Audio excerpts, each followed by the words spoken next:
sou a Thaís, eu sou analista de processo legislativo e gestão da Câmara dos Deputados e primeiro queria agradecer pelos comentários dos últimos vídeos. Saibam que eu fico muito feliz com todos eles, muito feliz. Eu ainda não tive tempo para responder tudo, mas eu leio todos e a cada um deles eu fico muito grata, de verdade, muito obrigada. É uma visão de um professor, é uma visão de experiência mesmo, e é isso que eu quero passar para vocês. Outra coisa que eu queria deixar avisado, eu não vou falar de discursiva de atualidades, né, que é aquela redação formal. Eu vou estar falando aqui de texto discursivo de conhecimento específico. E aí vale para a Câmara, mas vale para qualquer outro, mas no caso agora eu vou estar focando em exemplos para a Câmara, tá? Mas é texto discursivo específico, é sobre isso que eu vou estar falando aqui no vídeo. Vamos lá! Primeira coisa. Assim, gente, eu acho que o óbvio precisa ser dito. E esse é o primeiro ponto que eu quero trazer. O peso real da nossa pontuação tá no conteúdo. E eu acho que a gente precisa falar sobre isso, porque às vezes a gente fica pensando numa perfumaria muito grande, qual que é o detalhe que eu vou colocar no meu texto, que vai ser o grande diferencial e tal, mas esquece do básico. Não consegue produzir um texto bem feito quem não tem conteúdo. Então, assim, o que eu vou passar é já considerando que isso está bem consolidado na cabeça de todo mundo. Não existe milagre. A gente tenta melhorar, tenta aprimorar a escrita da gente, mas o que pesa realmente é ter ou não ter conteúdo, né? Então, eu até coloquei aqui, ó. Sem conteúdo forte, não produz discursiva boa. É bem isso. Conteúdo é a base de tudo.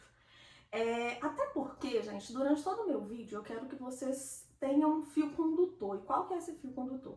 Para que a gente escreve uma discursiva? Qual que é o objetivo? O objetivo da gente é colocar o máximo de conhecimento naquelas linhas, buscando se aproximar o máximo possível do padrão de resposta. A gente escreve discursiva para pontuar muito. E é isso que eu quero que vocês tenham sempre em mente. Vocês estão escrevendo para quê? Para buscar mais ponto. Quem que tem mais ponto? Quem consegue aproximar mais o texto do espelho do examinador. O examinador ele vai ter um padrão de resposta para cada discursiva, são 3 textos no caso, ele vai ter, cada discursiva ele tem o seu padrão de resposta, e ele vai bater o seu padrão de resposta com o padrão de resposta oficial com o seu texto, o padrão de resposta oficial com o seu texto. Qual que é o seu exercício? Aproximar o seu texto do padrão de resposta. E é aí que você consegue mais nota. Então, assim, durante todo o vídeo, eu quero que vocês entendam que tudo que eu tô falando é com esse propósito de colocar o máximo de conhecimento no papel e aproximar do padrão de resposta. É assim que a gente pontua. E aí, só reforçando o primeiro ponto pra mim, que é fundamental, que é, a gente precisa ter conteúdo para pontuar, e ao longo de todo esse vídeo eu vou estar falando de técnica, de recomendação, de orientação que pode te ajudar a ter mais nota, mas sem querer algo que é impossível, né? Que é escrever uma boa discursiva se vocês não estão aí com conteúdo na ponta da língua. Eu tô falando isso só pra gente alinhar a expectativa, o que eu posso oferecer para ajudá-los e o que eu espero de vocês também, né? Então vamos começar. O primeiro ponto que eu queria trazer aqui é um pouco sobre estrutura e forma de texto. Eu coloquei 10 tópicos aqui que eu queria falar nesse tema, e aí eu vou falando sobre cada um deles. Às vezes, pode parecer para alguém que já esteja muito avançado que eu tô falando algo muito básico, mas vocês têm que entender que eu gravo pensando em ajudar todo mundo, então é isso que eu tentei fazer aqui. E vamos lá pro primeiro ponto que eu coloquei de estrutura e forma, que eu acho importante a gente considerar. Primeiro ponto, a gente tem que ter uma letra legível. Ah, Thaís, mas minha letra não é bonita. Eu não tô falando que a letra tem que ser bonita. Eu tô falando que a letra tem que ser legível. Eu consigo compreender aquela letra? O amigo consegue compreender? O examinador vai conseguir compreender? Porque se não conseguir, você perde ponto. O CESP, nesse sentido, diferente da FGV, é uma banca que retira muito ponto de penalização, né? Ela penaliza muito as palavras que ela não consegue entender. Então, assim, gente, o texto precisa ser legível. Dê seu pulo. Eu não sei como que você vai fazer pra sua letra ficar legível, mas tenta. Porque tudo que a gente vai falar de estrutura e forma tem a finalidade de aproximar do padrão, mas principalmente facilitar a correção do examinador. Você precisa fazer com que o seu texto seja fácil de leitura. Sim? Primeiro ponto. Segundo ponto que eu coloquei aqui. Utilize todas as linhas. Por que eu tô falando isso? porque é um impacto no fator de correção da nota. Não sei se vocês sabem, mas quanto mais você escreve, menor fica o coeficiente lá de correção. Eu não sei fazer o cálculo bem, mas pensa assim, num texto de 20 linhas, eu tive 10 penalizações. Eu escrevi as 20 linhas, 10 penalizações. Eu escrevi só 15 linhas e tive as mesmas 10 penalizações. Aqui nesse texto de 15 linhas, essas penalizações vão valer mais do que no de 10 linhas escritas, entendeu? Pensa sempre nisso, que é um referencial naquela formulazinha deles, é também por número de linhas escritas. Então quem escreve mais tende a ter uma penalização um pouco mais amenizada. Por isso que eu recomendo todo mundo, escreva todas as linhas. São 20 linhas, escreva 20 linhas. Faça o máximo de esforço para ocupar o máximo de linhas. Então, uma letra um pouquinho maior, um parágrafo mais bem marcado, sabe? Um parágrafo um pouquinho mais distante. Eu não sei o que você vai fazer. Eu só sei que eu tô já dando a ideia de quanto mais você escrever, menor vai ser sua penalização, tá bom? Aí eu já vou puxar o terceiro ponto que eu coloquei aqui, a marcação de parágrafo. Gente, nós não vamos perder ponto por coisa boba, né? Tem gente que eu corrijo o texto discursivo que não marca o parágrafo, né? Não faz o parágrafo. Os parágrafos têm que estar marcados no texto, isso é uma coisa básica de estrutura de texto. Então marque o parágrafo. Qual que é a distância? Não sei, normalmente eu calculava um dedo, assim, sabe? Mas rapidinho, bem simples, eu não tinha muito essa questão de, nossa, são tantos centímetros. Eu pensava um dedo e escrevia, mas os parágrafos têm que ficar marcados. Então, terceiro ponto, marcar os parágrafos, que é algo básico, mas às vezes a gente perde ponto por coisas simples. Quarto ponto que eu coloquei aqui, Thais, eu errei. Durante a escrita, eu estava escrevendo, coloquei uma palavra errada, ou comecei uma frase errada, traço simples, segue escrevendo na mesma linha. Então, primeiro, não pula a linha, porque tem gente que escreve um erro e pula a linha. Você não pode fazer isso. E a outra coisa, não vem fazendo aquele burrisco, não. Aquilo ali não tá certo. Então escrevi errado, linha simples, traço simples, segue escrevendo. Continua a vida que segue, beleza? Quinto ponto que eu coloquei aqui. O CESP, ele tende a colocar os tópicos para você responder cada discursivo. Isso é bem tradicional do CESP. Então a gente vai conversar como a prova tradicional do CESP. Na prova tradicional do CESP, ele coloca os tópicos e você responde por cada tópico. O que eu digo? Cada item, cada tópico que o CESP colocou equivale a um parágrafo seu do texto. Então, o CESP colocou 4 parágrafos, 3 parágrafos no seu texto. Eu gosto muito de pensar isso porque o padrão de resposta, quando você vai ver, ele traz exatamente essa estrutura. Cada parágrafo equivale a um item. Então você já meio que marca, olha, eu estou respondendo esse parágrafo, esse item nesse parágrafo, esse item nesse parágrafo, e assim sucessivamente. Sim. E aí eu coloquei até aqui, ó, talvez um parágrafo fique muito grande, não tem problema, mas você concentrou toda a informação. O que você está querendo é facilitar a correção da pessoa, né?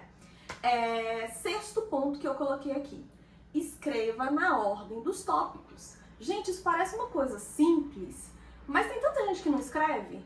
O CESP colocou item 1, 2, 3, 4. No seu parágrafo, os 4 parágrafos que você vai fazer, segue a ordem que o CESP colocou. Gente, assim, a gente tem que pensar que o examinador não está corrigindo só o texto da Thaís. O examinador está corrigindo, sei lá, 100 textos. Você acha que ele vai ter a paciência, a boa vontade, às vezes, de ficar caçando onde está a sua resposta naquele texto solto? Eu acho que não, sabe? Thaís, mas em recurso eu posso conseguir provar que eu escrevi aquilo. Tudo bem. Eu tô falando de a gente tentar facilitar a nossa vida para não precisar depender de uma boa vontade de uma segunda pessoa no recurso para reconhecer aquele erro que é da gente. A gente pode evitar esse tipo de coisa facilitando. A pessoa tá com um espelho aqui que tá falando do item A. Você escreveu o item A, ou o item 1. Item 1 aqui. Você falou desse, ele falou desse. Ele vai bater, gente. É cara crachá. Item, resposta. Item, resposta. Então vamos facilitar, vamos colocar na ordem para o texto seus não ficar em cada coisa num canto, né? Eu até coloquei aqui uma observação, que tá tudo bem, você já tá escrevendo ali, você tá escrevendo o item 3 e você lembrou de uma característica importante do item 1. tá tudo bem no final do texto você colocar isso aí. Até porque a gente não deixa ponto na mesa, né? A gente não deixa ponto na mesa. Vou dar um exemplo meu. Eu fiz isso na minha prova da Câmara. Na minha última linha, a linha 30 do meu texto, eu tenho 3 pontos na minha linha. Eu sou muito grata por esses pontos, mas eu fico pensando que na hora que eu tava ali, eu tava acho que no item 4, quando eu lembrei uma característica do item 2. E assim, nesse item pedia pra você colocar diferenças. E aí toda vez que tem diferenças, eu coloco 3, pelo menos, né? E aí eu coloquei 3 diferenças, mas quando eu tava escrevendo lá na frente, eu lembrei uma diferença que eu achava muito importante e que não era uma das 3 que eu coloquei. E aí eu falei, gente, eu vou ter que escrever com uma letra bem miudinha aqui, porque vai ter que sobrar uma linha para eu escrever essa diferença. E aí no final do texto eu inventei uma frase e coloquei essa diferença. E essa diferença era uma das 3 diferenças que estava no padrão de resposta. E eu fiquei muito feliz, porque essa linha tem 3 pontos. E aí eu tô falando isso pra falar pra vocês que não tem problema. A gente não é perfeito, não. Tem hora que a gente tá escrevendo e lembra uma coisa e já passou, né, a vez ali de escrever. Não tem problema. Você para, escreve no final. Mas o que eu tô querendo dizer é que intencionalmente o seu objetivo é escrever certinho, né? Cada parágrafo com sua resposta, bem fácil ali pro examinador corrigir, né? Vamos pro próximo item, item 7. Item 7 eu coloquei assim: comece os parágrafos com o termo da pergunta. Isso também facilita demais para o examinador. Se eu estou perguntando o que é X, você começa: X é tal coisa, tal coisa, tal coisa. Então assim, agora vai falar sobre, sei lá, uma modalidade de licitação. A modalidade de licitação X, você já começa a sua no que tange a modalidade tal. Sabe, aquela coisa bem direta, fala logo o que a pergunta tá te perguntando. Às vezes a gente fica enrolando e não fala o que precisa ser dito. Uma observação. Não tem problema de você repetir o que está escrito no enunciado, mas coloque, faça referência direta à pergunta na sua resposta. Item 8. Transforme cada item em uma pergunta. Eu trouxe até uma discursiva aqui do CESP, vou mostrar pra vocês como que eu faço, mas eu transformo aquele item do CESP em uma pergunta, para eu responder ainda mais direto, para facilitar a minha escrita. Vou mostrar daqui a pouquinho. Outra coisa que eu coloco, item 9, resposta direta. Para de ficar numa encheção de coisas sem colocar a resposta direta. Tem hora que o texto pergunta, X coisa é inconstitucional? É a pergunta, X é inconstitucional. Ou X é constitucional. É a primeira frase que tem que estar no seu texto, no seu parágrafo, é falando se é ou se não é. Então para de ficar um pouco em cima do muro, porque isso também prejudica vocês. O pessoal do direito às vezes gosta de colocar umas palavras tão difíceis, tão fora assim do comum, e às vezes a pessoa que está corrigindo nem sabe o significado daquela palavra. Então assim, não tenta inventar demais. Um texto simples, um texto bem escrito, é um texto que facilita para o examinador te dar nota. Pronto. Tenta se aproximar o máximo possível da resposta do padrão. Então, do artigo em si. Ai, Thaís, mas eu não lembro o detalhe daquele artigo. Aí, beleza, você pode tentar escrever com suas palavras. Mas tenta não ficar, às vezes você sabe o termo que está no artigo e tenta escrever bonito e não escreve o termo do artigo. Ponto 10 que eu coloquei aqui. Cada tópico, o examinador está esperando palavras-chave ali para ele corrigir. Então, um exercício seu é tentar aproximar dessas palavras que são básicas para cada tópico. Vou pegar o exemplo aqui, que eu acho que vai ficar mais fácil eu falar desses 10 itens. Eu peguei uma prova discursiva do CESP, e aí ele tem 3 itens aqui que eu vou falar. O primeiro item. Eu peguei um tema que está nos 2 editais, tanto para técnico quanto para analista, porque aí eu entendo que vocês estão entendendo o que eu quero dizer. Vamos lá, eu peguei uma discursiva que está falando de planejamento estratégico, no caso específico, matriz SWOT. Tá. Aí ele começa aqui o primeiro item. Ele fala, apresente o conceito e a finalidade da análise SWOT.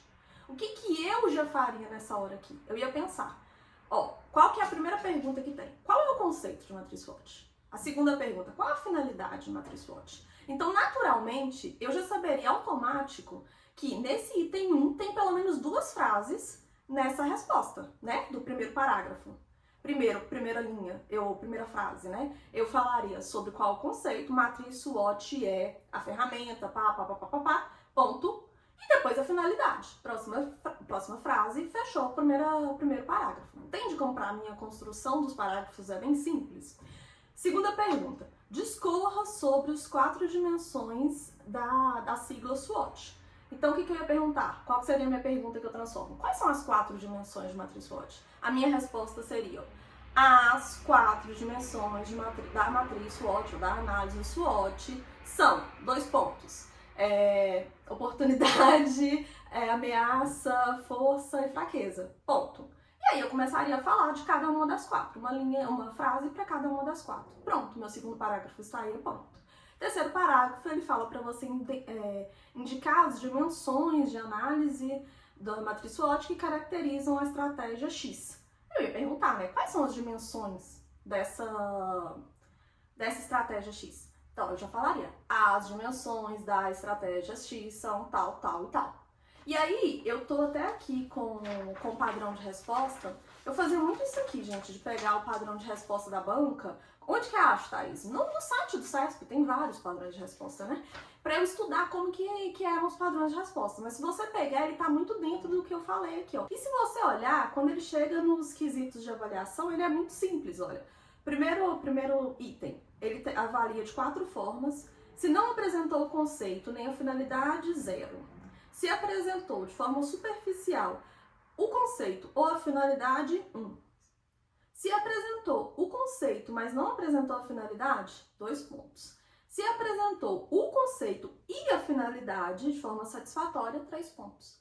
Então ele vai colocando os requisitos e fica muito óbvio, quer dizer, a pessoa ela teria que preencher aquilo ali. Então eu trouxe um exemplo para ficar mais fácil, como que a gente vai montar esse texto. O próximo ponto que eu coloquei é como se preparar para a discursiva. E eu acho que aqui eu quero começar uma coisa que é um pouco delicada, que é falar que não tem a forma certa de preparar. Eu acho que cada pessoa está num momento de estudo, um momento de preparação, e que isso é muito individual. E aí eu acho que bate naquele ponto de autoconhecimento. Cada um precisa identificar como que tá a sua fraqueza, como que tá suas facilidades ali. Então, acho que não existe uma única forma de preparar. Acho que a pergunta é essa, né? Como que eu estou nas discursivas? Como que eu sinto que eu estou? E aí, sim, pegar uma estratégia. Mas eu vou falar um pouquinho de como foi a minha preparação, eu vou ser bem honesta. Eu não escrevi nenhuma discursiva pro concurso da Câmara. E aí não vem falar que, nossa, você já sabia fazer discursiva. Eu já fui reprovada em discursiva, gente. Isso aí já foi um ponto muito fraco pra mim. Pra mim, discursiva é uma habilidade desenvolvida e eu acho que vocês têm condições de desenvolver essa habilidade. Mas quando eu chego no concurso da Câmara, eu já tinha segurança de escrever, eu já sabia que eu conseguiria escrever um texto. Eu já tinha feito muita discursiva também, né? Tanto em prova de concurso quanto em casa. Eu até peguei algumas discursivas que eu tinha escrito em casa quando eu fui pensar na ideia do vídeo pra vocês. Eu já tinha fechado a discursiva do CESP, já tinha fechado a discursiva da FGV. Então, assim, eu tinha ali uma segurança que eu saberia fazer a discursiva. O que eu fiz na minha preparação para a Câmara? Eu foquei 100% no conteúdo. 100% no conteúdo. A minha aposta foi... Eu tinha que ficar muito boa no conteúdo específico. E foi o que eu tentei fazer. Eu não tive esse negócio de ficar apostando tema, sabe? Eu acho até um pouco imprudente, pra falar a verdade, alguns professores que ficam apostando tema. Porque, assim, pra mim tinha essa não, pra mim tava no edital, podia ser qualquer um daqueles temas, e foi assim que eu me preparei. Podia ser qualquer tema, então eu tinha que ser boa em qualquer tema que aparecesse, e foi assim que eu fiz, sabe? Uma coisa que eu tive muito na minha preparação pra discursiva na Câmara, foi eu pegava o conteúdo programático e ia batendo tópico por tópico.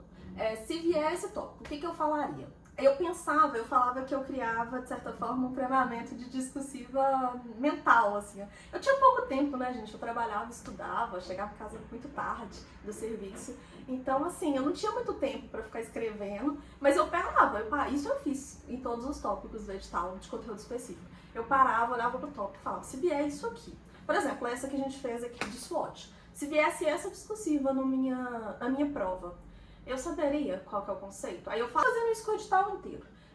Por quê? Meu grande medo era aparecer um tema que eu não soubesse nada, sabe? Eu acho que esse é o medo, assim, me deixava em pânico. Porque na minha cabeça, se eu soubesse o conteúdo, eu ia saber colocar no papel, eu ia saber estruturar, até porque eu já tinha essas técnicas que eu fui falando com vocês, que são coisas básicas de como escrever um texto. Então, assim, o meu problema não era esse. Meu problema era chegar ao tema e eu não saber. Então, o que eu fiz pra me deixar, assim, garantida? Eu fui passando tópico por tópico do edital e pensando quais eram as palavras-chave, né, de cada tópico. Cada tópico tem suas palavras-chave e eu acho que a gente precisa ter isso muito encaixadinho na cabeça. Quem garante isso é a revisão. Então, assim, principalmente, por exemplo, no regimento, eu tentei memorizar o máximo possível do conteúdo para conseguir ter essa segurança. Então, eu me preparei para a minha discursiva focando 100% no conteúdo. Mas eu quero dar algumas dicas de quem pretende treinar, que eu acho bem interessante, até porque são 3 textos, né? Até porque eu já treinei muita discursiva, né? Eu não treinei pro da Câmara, mas já treinei muito. A primeira dica que eu dou é fazer na folha do CESP. No site do CESP, se você pegar as últimas provas do CESP, você vai ver que tem as linhas, né? Assim, a folha de rascunho. Eu acho muito bom você treinar na linha do CESP. Por quê? Porque na folha do seu caderno é uma linha diferente da linha da prova e às vezes só disso aí a gente já fica um pouco, sei lá, eu acho que bate na ansiedade da gente quando a gente abre a prova e a linha já é diferente, a estrutura já é diferente, tudo parece novidade. E se você treina em casa, aquilo meio que já tá acostumado, igual a gente faz com os objetivos, não é? A gente não faz questão de questão. Eu acho que na discursiva é a mesma coisa. A gente tá mais familiarizado até com a disposição ali das linhas, ajuda bastante. Então, primeira coisa, eu treinaria na folha da banca. Segunda coisa que eu coloquei aqui, escreva os 3 textos juntos. Ai, Thaís, mas 3 textos é muito cansativo, mas não sei o quê.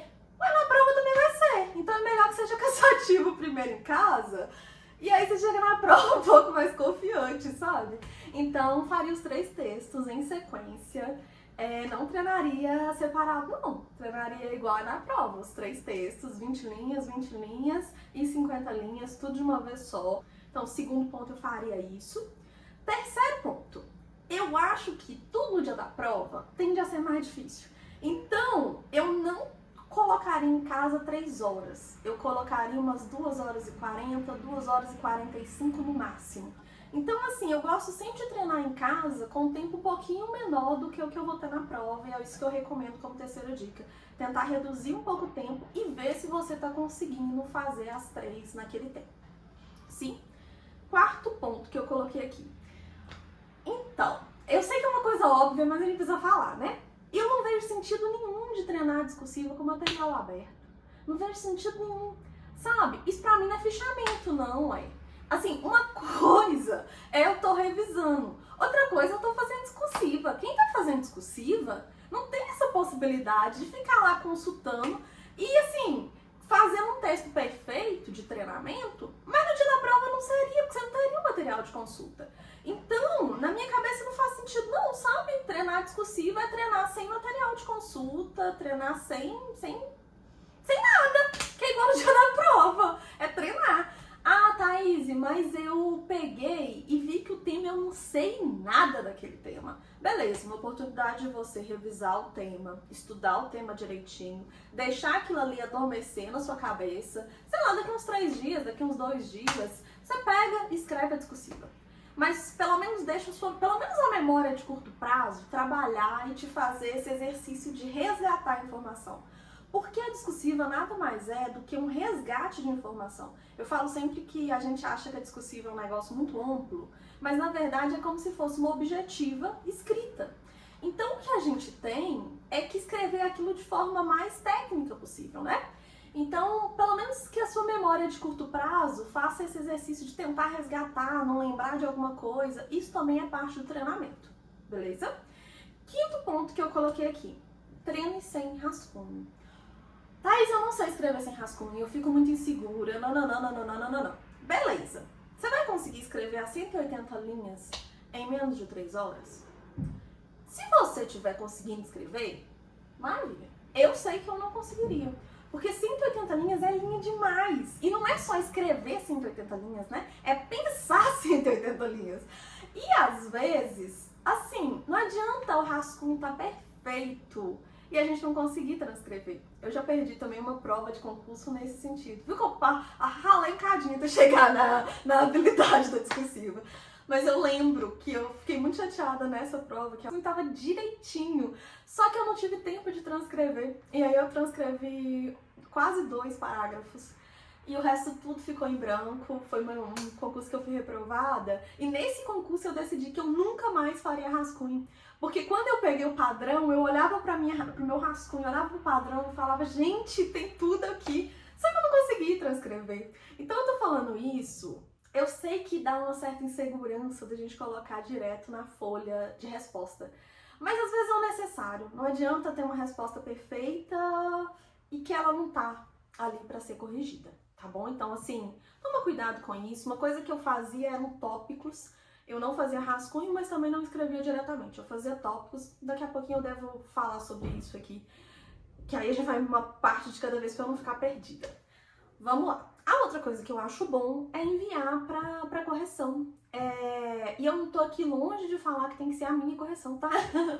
Tem muita gente aí no mercado que faz correção de discursiva, mas eu acho que a correção de discursiva é justamente para direcionar melhorias no seu texto.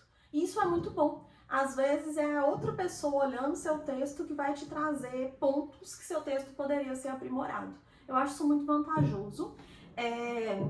E quando eu tô falando de correção, pra quem é da minha mentoria tem correção já dentro da mentoria, mas pra quem não é, eu vendo correção avulsa, né? Só correção da discursiva, sem ser com mentoria. Quem tiver interesse, vai estar meu número aqui embaixo, é só mandar um WhatsApp que eu explico direitinho, tá bom? Não vou gastar tempo de vídeo falando dessa parte, não. Vamos pro próximo tópico que eu coloquei aqui, é a danada peça técnica. Por que eu quis colocar um tópico só dela? Eu tenho visto que tem trazido um certo desconforto para a maioria. Entendo o desconforto, mas eu acho que meu intuito aqui é mais tranquilizá-los. Sinceramente, eu acho que a peça técnica não vai ser um bicho de 7 cabeças, assim, um negócio impossível. A gente precisa ter conteúdo, claro, mas conteúdo também a gente precisa ter peça de 20. Então, assim, eu acho que vocês dão conta, eu tô longe de falar que não dão. E aí eu trouxe algumas observações da peça técnica aqui pra falar. Primeira coisa, provavelmente a peça técnica ela vai ter essa estrutura de uma situação problema, uma situação hipotética, que é muito aquela ideia de estudo de caso, sabe?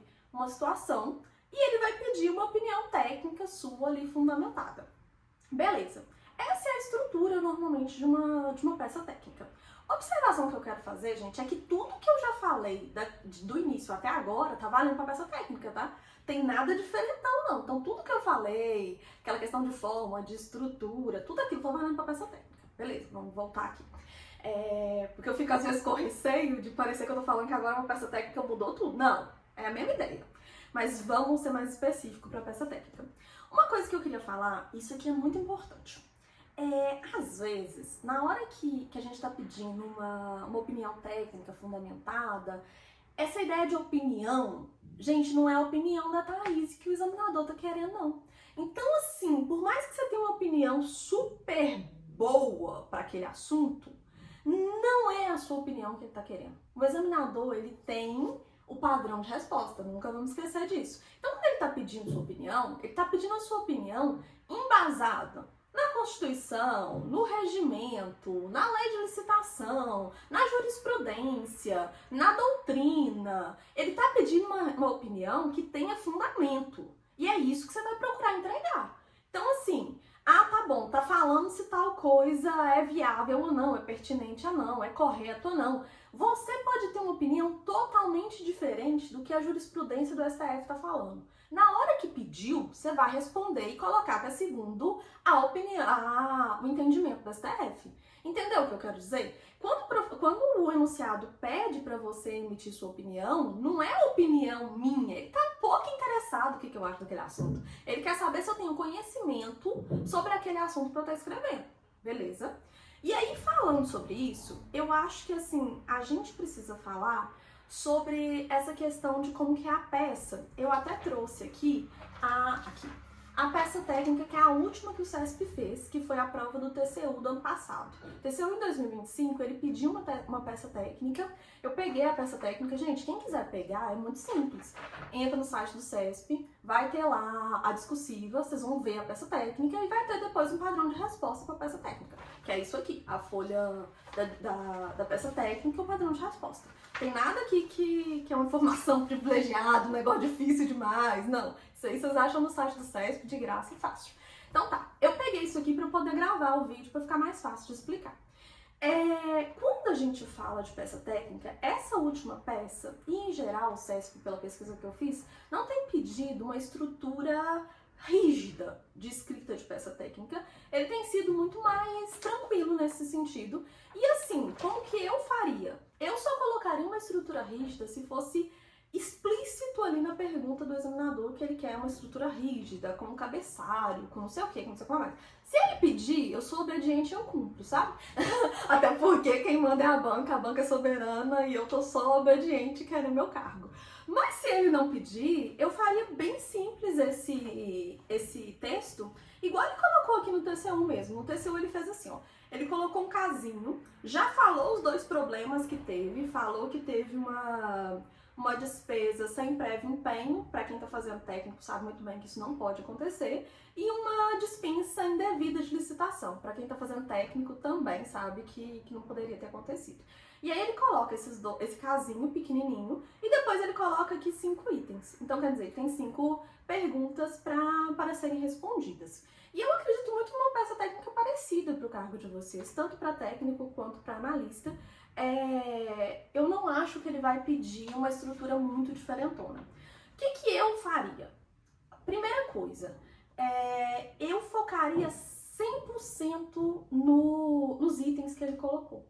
Thaís, tá sobrando um espacinho. Se tiver sobrando um espacinho, eu faria uma introdução minúscula, ali bem pequenininha, gastando o mínimo de linha possível, e uma conclusão minúscula. O que eu colocaria nessa introdução minúscula? Esse parecer tem o intuito de, e colocaria a frasezinha que ele colocou no enunciado.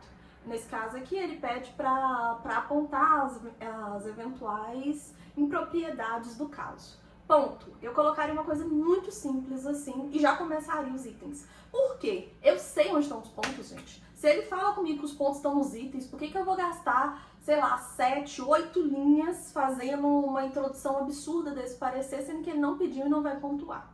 Não faz sentido, né? Então, assim, a mesma coisa na conclusão. Se ele não pediu uma conclusão, no máximo, se tivesse sobrando linha, eu colocaria um diante do exposto, vírgula, e um resuminho muito minúsculo, muito pequenininho. Mas era só isso que eu faria. Eu gastaria todas as linhas possíveis para colocar muito conteúdo. A gente tem 50 linhas para ser o mais técnico possível, rechear aquilo de conteúdo, e é isso que eu tentaria fazer para ganhar todos os pontos. Eu vou para a prova muito nesse sentido de tentar ganhar o máximo de ponto que eu posso. Então eu gasto muito pouco tempo, muito pouca linha com perfumaria e muito mais com conteúdo. E eu acho que isso sempre fez muita diferença nas minhas discussivas. Então vamos lá. Nesse parecer técnico eu vou só comentar 2 coisas que eu achei interessante, que eu não falei ainda, mas acho que vale a pena colocar. Olha só, no item 1 ele colocou: apresente os fundamentos constitucionais que conferem ao TCU competência, e aí ele segue na pergunta. Mas, olha só, os fundamentos constitucionais. Gente, toda vez que vocês estiverem fazendo a discursiva e aparecer plural, é mais de um sempre, não esqueça isso. É uma coisa que parece simples, mas às vezes vocês se perdem. Pede, por exemplo, exemplos. Exemplos, pelo menos 3 exemplos. Pede diferenças, pelo menos 3 diferenças. Por quê? A não ser que ele coloque de um exemplo, se ele colocou exemplos, coloca 3, diferenças, coloca 3. Sempre assim. Por quê? Quando você chega aqui no padrão de resposta, é muito engraçado, porque ele fala exatamente isso, olha lá. Ele pontua se a pessoa colocou 1, se a pessoa colocou 2, se a pessoa colocou 3. E a nota vai subindo.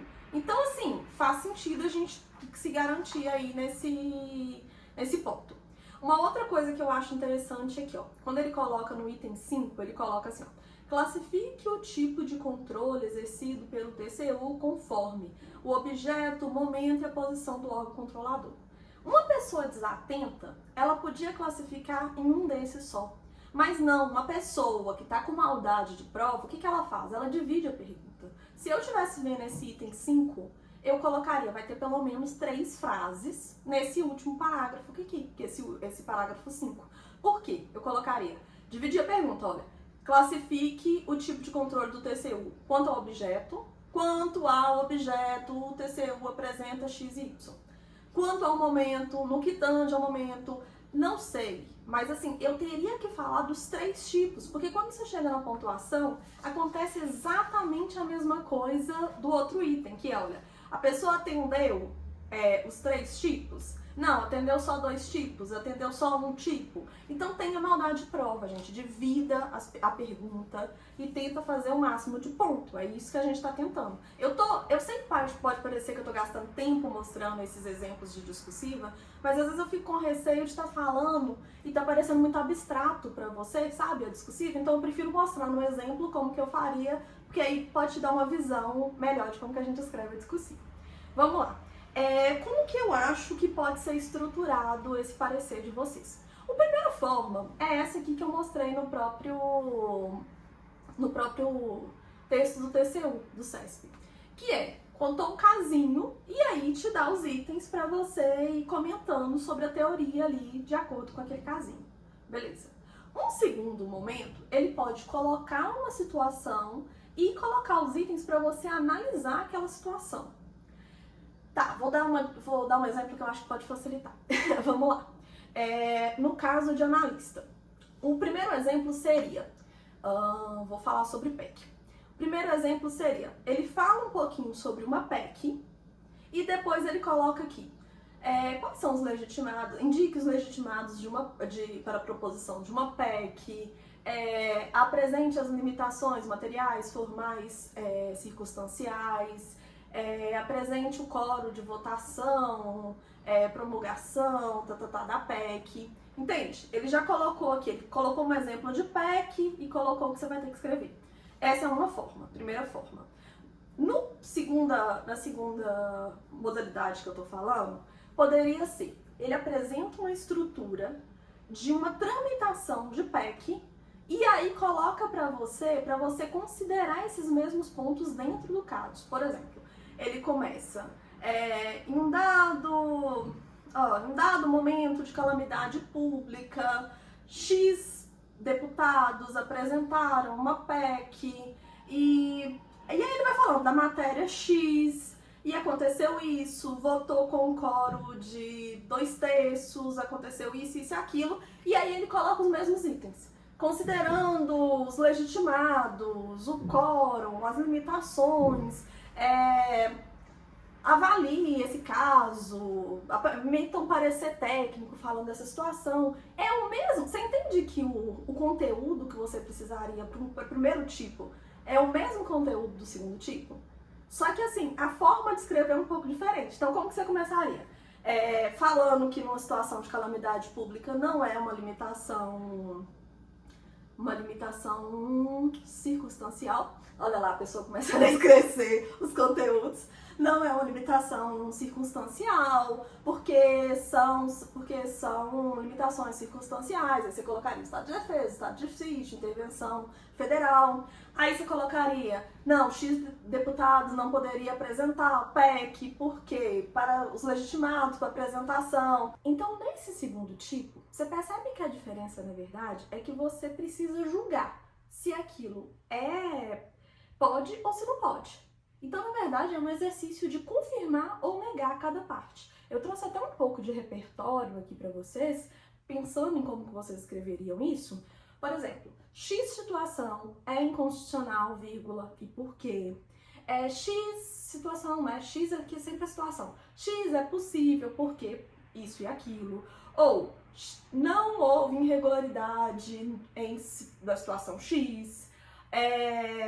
Tal coisa contraria a Constituição, X, entende? A ideia é você estar sempre negando ou confirmando.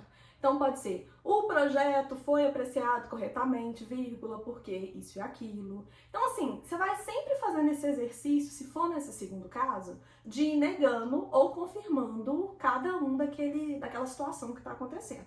Entendeu a ideia? Beleza. E a terceira forma de vir, eu acho que é essa de não trazer os tópicos. O que dificulta um pouquinho, mas não é muito a cara do CESP. O CESP ele tem uma tradição de escrever tópico por tópico que ele quer, o que facilita, mas poderia vir, igual aconteceu na minha discursiva da Câmara, que não veio os tópicos, e na verdade era uma frase, e você tinha que escrever a discursiva inteira sobre aquilo. E aí, no meu exercício, o que eu fiz no dia da prova foi simplesmente dividir aquela frase em partes. Então, eu sabia que teriam ali 4 ou 5 parágrafos. Um primeiro parágrafo colocando o conceito do que era prioridade, depois ele coloca perguntando as situações, eu tô com a minha prova aqui, depois ele coloca as situações que se aplicam, depois os requisitos, o regime de tramitação, a diferença dele para o ordinário, e depois a diferença de preferência. Então eu sabia que cada parágrafo teria que falar sobre aquilo, e é o que vocês vão fazer no dia. Se acontecer, vocês dividem e começam a escrever. Sim? Então assim, eu acho que é isso que pode vir em geral da discursiva de vocês, na peça técnica. Eu imagino que o vídeo já tá ficando grande pra caramba. Eu talvez tenha que cortar um cadinho pra não ficar enorme, mas eu ainda queria falar de mais uma coisa, que é a estratégia de prova. Então eu vou falar aqui rapidinho pra gente poder finalizar o vídeo. Mas em relação à estratégia de prova, eu acho que isso é muito individual, cada um desenvolve o seu, e principalmente para quem estiver treinando as discursivas, eu acho que vai perceber a melhor forma de resolver. Como que eu faço? Eu vou falar como que eu faria, como que eu faço prova discursiva e como que eu faria na prova de vocês. Primeira coisa é que eu faço esqueleto de tópico, esqueleto do que precisa ali para cada tópico, procurando as palavras-chave. Então, eu não faço muito uma tempestade de ideia, abre a prova e faço uma tempestade de ideia. Eu não faço muito isso não, porque depois para eu organizar essa tempestade, eu gastava muito tempo. E a gente às vezes não tem tempo na hora da prova. Então eu fazia, sei lá, um chuvisco direcionado, era uma coisa meio assim. Eu pingava no lugar certo. Então, por exemplo, essa discursiva que eu fiz para a Câmara, eu sabia ali o que eu precisava escrever em cada parte, né? Eu dividi, fiz as perguntas, o que eu precisava, eu sabia quais eram os 5 tópicos que eu tinha que escrever. Puxei uma seta, que poderia, na verdade, ser uma numeração, tipo 1, 2, né? E escrevendo meio direcionado. Por exemplo, quais são as situações que se aplicam? Eu puxei uma seta e aí eu coloquei as iniciativas, depois os tipos de projeto. Aí eu fui puxando uma seta com os nomes de quais eram as iniciativas. Então, na hora de colocar no papel, né, passar direto, na verdade eu vou passando com as informações que eu já tinha colocado em tópico. Eu vou só juntando. Então seria muito simples, seria, por exemplo, as situações que se aplicam, o regime de prioridades são... Então assim, eu não faço um texto muito difícil não, beleza?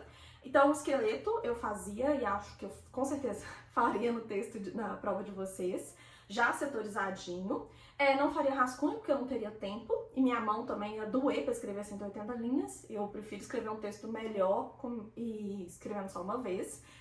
Segunda coisa que eu ia fazer, primeiro eu ia fazer todo o esqueleto dos 3 textos para depois começar a escrever. Por quê? Primeiro por uma questão emocional, eu acho que eu me sentiria mais tranquila se eu soubesse que eu já coloquei os tópicos dos 3 textos. Depois, porque buscar informação na memória, colocar e organizar é mais difícil, a parte mais fácil é escrever. Então, assim, essa recuperação, tudo isso, colocar nos tópicos, é pensar, né? Então, assim, eu priorizaria fazer isso primeiro com os 3 e depois escrever é mais rápido, você tá ali, você vai transcrevendo todos esses tópicos muito mais fácil.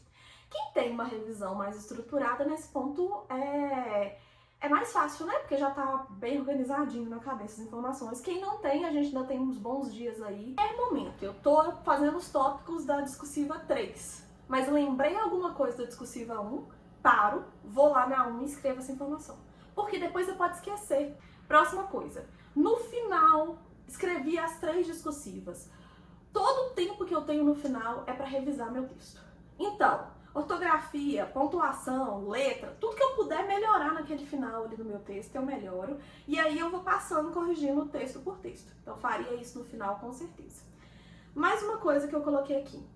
Tem o pior cenário, que é o pior cenário abrir, foi um tema que eu tenho muita dificuldade, que eu não tenho segurança para escrever. Aí no pior cenário, tempestade de ideia. Já aconteceu isso em discursiva minha também. O que eu fiz? Tudo que eu sabia daquele tema eu coloquei. Ah, mas às vezes não é a resposta mais certa, não importa, você não pode zerar. E outra coisa é pensar no emocional, que é tem questão que vem fora da curva, mas é difícil pra todo mundo, sabe? Então é colocar na cabeça, tá difícil pra mim, tá difícil pra todo mundo, o que eu não posso fazer? Primeiro, abalar e não escrever nada, não existe isso, você estudou todos os tópicos da específica, então você sabe escrever alguma coisa, nem que não for a resposta mais bem feita do mundo, você sabe escrever coisa daquele tópico. E a segunda coisa, não pode te abalar nas outras. Então, não comprometa as suas outras discursivas, porque essa aqui vem um tema muito fora da curva. Faça essas aqui extremamente bem feitas e faça tudo que puder na que não é forte, né? Entendeu a lógica? Então, assim, vá pra brigar por todos os pontos, escreva tudo que você puder. Eu espero de verdade que as dicas tenham ajudado vocês. Isso pra mim é o básico, assim, de discursiva que eu queria falar. Sinceramente, eu podia falar, acredita em vocês, isso é muito importante. Isso é importante sim, mas eu acho que o que eu vou falar hoje é essa ideia de trabalha duro. Trabalha duro, sabe? Invista o que vocês puderem nessa reta final, na aprovação de vocês. Dedique o tempo que vocês puderem, faça o que for possível, sabe? Paga o preço da aprovação de vocês, paga o preço que o seu cargo tem. O meu cargo teve um preço muito alto na minha vida, mas eu agradeço todo dia pelo cargo que eu tenho e é o que eu desejo para vocês. Eu desejo de verdade uma excelente prova, que dê tudo muito certo. E é isso. Com carinho, Thaís.